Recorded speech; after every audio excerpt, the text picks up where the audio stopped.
इस वीडियो की जानकारी राजस्थान के प्रामाणिक ऐतिहासिक ग्रंथों पर आधारित है, जिनमें डॉक्टर गोपीनाथ शर्मा की Maharana Pratap, colonel James Tod का मेवाड़ का इतिहास, राजस्थान थ्रू द एजेस तथा के.एस. सिन्हा की ट्राइब्स ऑफ राजस्थान शामिल हैं। साथ ही मुगल कालीन ग्रंथ अकबरनामा और सतीश चंद्र व इरफान हबीब जैसे आधुनिक इतिहासकारों के विश्लेषणों का भी संदर्भ लिया गया है। कुछ प्रसंग लोक इतिहास और जनश्रुतियों पर आधारित हैं, जिनका उद्देश्य ऐतिहासिक संदर्भ को समझना है। इतिहास हमें अक्सर तलवारों की आवाज सुनाता है, लेकिन बहुत कम बार इंसानियत की आवाज सुनाई जाती है। आज हम बात करेंगे महाराणा प्रताप की। सवाल ये नहीं है कि उन्होंने कितनी लड़ाइयां लड़ी, सवाल ये है कि उन्होंने समाज में किसे अपने साथ खड़ा किया। क्या महाराणा प्रताप ने दलितों और वंचित वर्गों के लिए सच में कुछ किया था? आज इस वीडियो में भावनाओं से नहीं, इतिहास और तथ्यों से बात करेंगे। सबसे पहले एक बात साफ कर लेते हैं, 16वीं सदी में दलित शब्द आज के अर्थ में इस्तेमाल नहीं होता था, लेकिन उस समय भी समाज में कुछ वर्ग ऐसे थे जिन्हें नीचा समझा जाता था, जैसे वनवासी समुदाय, भील समाज, शूद्र और अन्य वंचित वर्ग। तो आज जब हम पूछते हैं क्या महाराणा प्रताप ने दलितों के लिए काम किया, तो असल सवाल ये है, क्या उन्होंने सामाजिक भेदभाव को तोड़ा? महाराणा प्रताप का नाम लेते ही हल्दी घाटी याद आती है, लेकिन हल्दी घाटी के पीछे एक पूरी कहानी है, भील समाज की।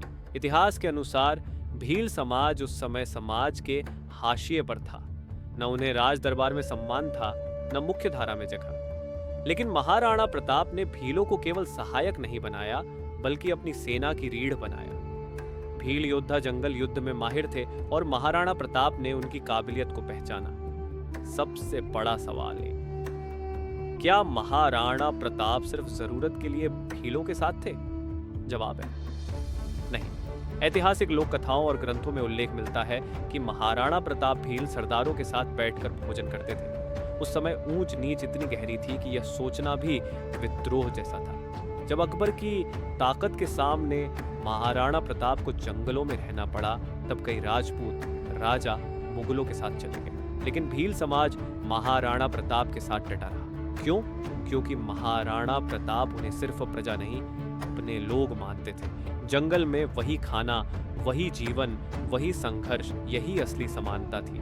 महाराणा प्रताप के प्रशासन में पद पाने के लिए जाति नहीं, योग्यता मायने रखती थी। भीड़ योद्धाओं को सेना में ऊंचे पद मिले, गुप्तचर तंत्र में वनवासी समुदाय की अहम भूमिका रही। ये उस दौर में सामाजिक क्रांति से कम नहीं था। महाराणा प्रताप आज के अर्थ में समाज सुधारक नहीं थे। उन्होंने कोई जाति उन्मूलन आंदोलन नहीं चलाया, लेकिन उन्होंने अपने आचरण से यह दिखाया कि राजा कैसा होना चाहिए। उनके लिए सम्मान जन्म से नहीं, कर्म से मिलता था। आज हम महाराणा प्रताप को अक्सर राजनीतिक चश्मे से देखते हैं, लेकिन उनकी असली विरासत है सम्मान, स्वाभिमान और समानता।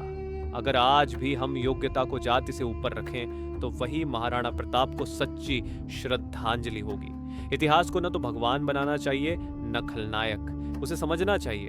अगर आपको लगता है कि इतिहास के ऐसे संतुलित पहलू सामने आने चाहिए, तो वीडियो को लाइक करें, शेयर करें और चैनल को सब्सक्राइब करें, क्योंकि सच्चा इतिहास सवाल पूछने से जिंदा रहता है।